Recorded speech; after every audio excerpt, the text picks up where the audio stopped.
djur. Tack. Och djur är det, man träffar det. Det var en väldigt flua. Hej, jag är välkommen till Verklighets.fo. I dag så för att ta som ämne svarar tojer.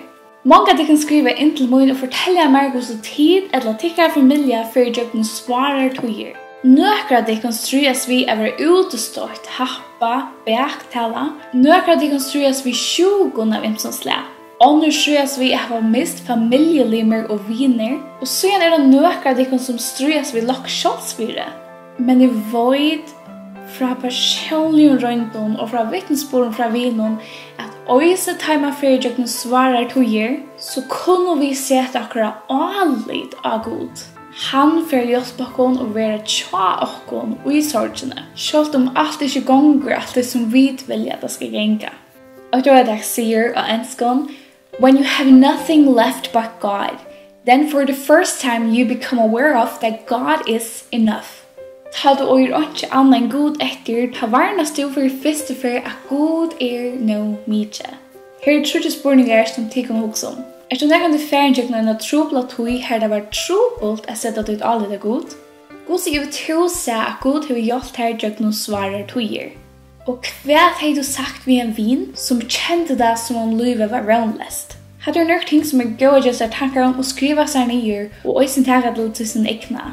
Jeg har særlig den største spørningen og avhåverder, så vi vet mennesker og jeg var okkara ekne beste viner. Vi oja at være gå, vi okkon og trøste okkon som vi vil trøste og oppmuntre en vin. Jeg får lese 17 Korint 12:7-12. Og dette Paulus som sier disse årene. Og fordi at jeg ikke skulle gjøre med ståren av noen høve oppenberingen meg given tørner og i holdet, og til satans for at han skal slå av meg så gjør meg ikke ståren. At han skulle vujja fra meg i herran om trutjar ferier. Men han sier vi med, nøye mun tær no mykje, du kraft mun vil fullkommen ui voikløyga. Tui råsi mer helst av voikløyga mun, for kraft Kristus kan kvile av mer. Og tui har vi godt måd ui voikløyga, ui ringar viffer, ui nei, ui ætsøgnon, ui enges for Kristus skuld. Tui, ta voiker i sterskor.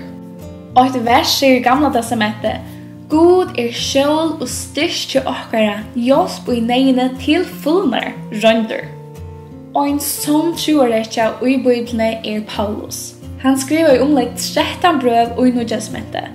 Og omlegg helten av apostlasøvne snur seg om hans liv. Hvordan han vender vi, hvordan han vaks i trunne og begynner et virka for god. Og en skulle tro at en så ugen medver som Paulus skulle haft et godt og lagt liv. Eller medver som Jesus som bare gjør det godt og rett, burde han haft et fantastisk lagt liv. Det er noen feiler. Tverstor og i møte. Jesus sier et ometalig svarsliv, og han enda vi en fra krossfester. Av samme hatt har Paulus et ometalig svarsliv, og nøkker at hendingen han opplevde var hesar. Han var trudjarferer huvlångter. 5 ferer fikk han 4 slø. Eine ferer var han støynaver og leten etter at dodja. 4 ferer var han en skipsfrætje.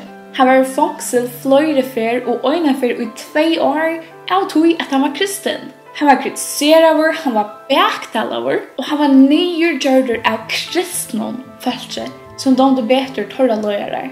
Han var bidnavn av slango, mengdan nær dejanon, mengdan og i vanda.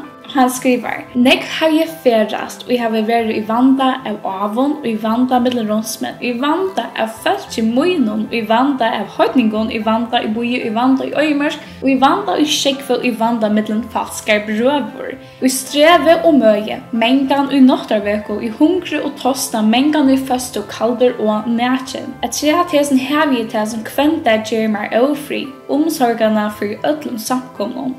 At kjæthesom, så var han spottaver, høtter, han mistet sin tatta vin og arbeidsfellet Barnabas. Om han har alt hettar, så hei han likanlige trobelager. Sjålt om han ber for øre mennesker som var grøtt og røst opp, så var han sjølververende sjuker. Og at træt hæson meira som Paulus loj som ikke har nevnt her. Høyast alle disse utrolig svare tøyene, så var Paulus glæver ui gode. Han gleddes ut tøy som Jesus hei gjørs for han, og han gleddes ut tøy som var for framman. Han fann styrke gode og bygde sutt alid av god. Han hei alid av god for å tekka seg av honom. Henda skatt har vi i lør i løttom, for at hin ometelige kraft skal være fra gode og ikke fra okkom. Vi trångder allan hatt, men ikke kuaier, og iva, men ikke mønløyser. Ætsøkter, men ikke vinaløyser. Slitner nyer, men ikke gjør det til åkjes. Alt hui bera vi deia Jesus her, vi okkom alligamnon. God lærde Paulus og i hans svaretøyen at Paulus mister alt, penger, helse, viner og familie, så var god honom nå mye.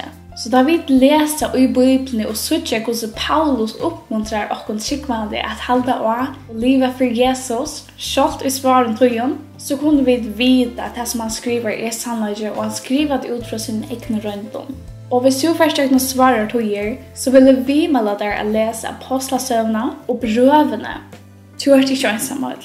Legg merke til hvordan Paulus løyer skjøtten i apostlasøvnene. Og legg merke til hvordan han mener hvert eneste år og i brøvene, som han skriver til å oppmuntre og trøste sine syskjen. Og finn til trøst og tøy som han skriver til deg. Hei jo også til tøy. Jeg er en av vinkene som heter Miriam Kampskar, og hun får personlig gjøre en ometelige svar at hun ble sjuk, og hun finner stafes skildrosa. Og jeg vil også si at døyla henne er vittnesbord vid tikkene. Hun skriver såleis: Jeg heter Miriam Kampskar og er 2 år gammel.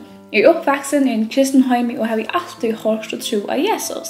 Dette har haft særlig større tøtning i min liv, først og fremst av vite min salig frelst. Men så øysene for jeg vite at jeg har ikke øktast for i min liv, til god alltid tjamer og mitt liv ligger i hans hånden. Jeg ble 1 år gammel sommer 2016, og da jeg skulle begynne på mitt andre semester av mine sjukresister i utbygging, begynte jeg å bli sere trøtt. Jeg helt av oss nedåt, og jeg har just haft sommerferie, og så begynte jeg øysene å sere ringe nerver på inn i armen og opp til ryggen. Men morgenen i februar 2016 vakna jeg opp til at jeg kunne ikke standa mine bøyene vegne vanlige balanser. Og jeg sa dobbelt. Jeg ble kort innlegg av sjukhuset, og laknene vant av at jeg har en blodpropp i høylandet. Det viste seg at når flere kanninger at jeg har en kroniske nervasjuka, og jeg fikk så diagnosen av skildrosa. Til en sjuka jeg skal leve ved resten av livet, og drar ikke ordentlig medisin for sjukene. Men jeg var, og jeg har unga du være i bengen. Jeg var ikke i bengen da jeg skulle innlegges, eller til laknene sett at jeg ikke visste hva jeg følte meg. Og heller ikke da jeg fikk straffes nervasjukene. Jeg vet at vi er så sjukne, så vet man aldri om nekka for at hente atter, eller nær nekka for at hente. Det eneste jeg vet at jeg har ikke øttast til gode vimer, og han mentor å grua meg. Laknene kunne ikke hjelpe meg mer enn et visst. Men god alltid mentor at hjelpe meg. Om jeg ikke var grødd her nere i hjørnet, så var jeg grødd da jeg kom til himmels. Og om okkur skulle hent at jeg ble verre for det, så vet jeg at god elsker meg. Han vil ikke lova et problemfritt liv, men han hever lova meg styrke til å håndtere alt. Bøden gods som ørnen. Ta en storm kommer, så flyr ørnen opp om stormen her som frier Som løs gjør god akkur styrke til å komme opp langer, så at stormen ikke kan sæke okkom. Til ens betydende vi at vi hittar god og har ene vent av han. Og vi bare hittar til stormen og ikke god, så enda vi som Peter som drekka vatten. Så kjøtt han vent ene bortstå fra Jesus og så sakka han ned, men Jesus lytte han opp atter. Som løs vil Jesus alltid lytte okkom opp. Hos som vittnesborden til Miriam. Har vi toner de haft en tattan vin som ferdig døgnet og svaret tog i sin livet? Hvordan har to oppmuntret vinen? Skriva noen oppmuntrande ord og noen oppmuntrande vers til vinen eller til det sjølvan som ferdig døgnet og svaret tog. Og som at var ser og avhåver som Miriam nevnte var hos tingene at god har ikke lov å kunne ha et problemfritt liv. Vi kan bli sjuk, vi kan få svaret tog, vi kan bli voik, og god har ikke lov at alt de tingene skulle kvarva som hun nevnte. Men god har lov å være tjåkon og givet kon styrke ui hesson løtnon. Med andre har lov kon alltid at elska okon. Og han lovar å giva kon fri. Han lovar alltid å være til røyer å hjelpe okon. Han lovar å teka seg av okon. Og jeg elsker en sang til Jamie Grace, og han You're Not Alone. Og hun synger det at vi ikke ønsomme til vi ferdig å trobla togjer. og så har vi skrivet en bønner som tenker å be.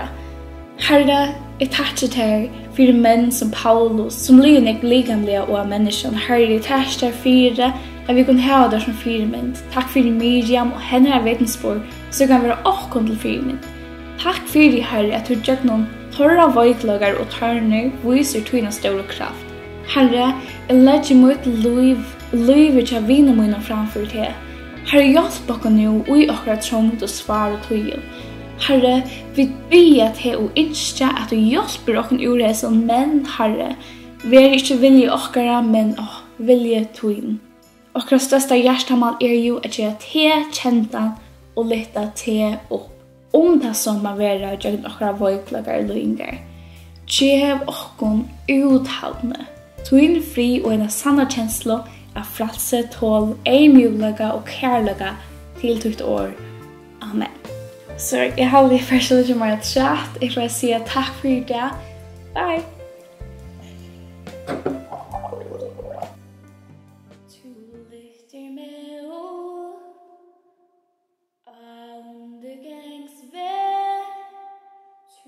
Høyre mot rød